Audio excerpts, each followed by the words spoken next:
2 linggo bago mag-eleksyon 2025, sumabak ulit sa pag-iikot ang mga senatorial candidate para suyuin ang mga botante. Ating saksihan. Nakipagpulong sa mga taga-Northern Samar si Heidi Mendoza. Sa Davao Oriental, nangako si Manny Pacquiao ng dagdag trabaho. Pagpapababa ng presyo ng pagkain ang tututukan ni Kiko Pangilinan. Kapayapaan sa Mindanao at paglaban sa korupsyon ang pangako ni Ariel Quirubin. Kalusugan ng senior citizens ang idiniin ni Willie Revillame sa Bohol. Si Representative Camille Villar, pag-unlad ng ekonomiya ang nais. Sa Pangasinan, bumisita sina Attorney Vic Rodriguez. Kasama ring nag-ikot si Jimmy Bondoc at Senator Bato de la Rosa na ipagpapatuloy ang laban sa krimen at droga. Si J.V. Hinlo, pag-amyenda sa Data Privacy Act ang itinutulak. Mas maayos na serbisyong pangkalusugan ang nais ni Doc Marites Mata.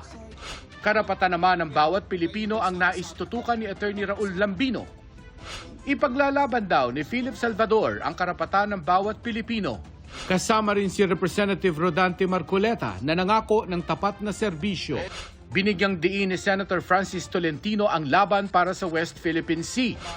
Isusulong ni Benhur Abalos ang kapakanan ng mga magsasaka. Tamang paggamit sa pondo ng bayan ang binigyang halaga ni Bam Aquino. Pag-amyenda sa Local Government Code ang isinusulong ni Mayor Abby Binay.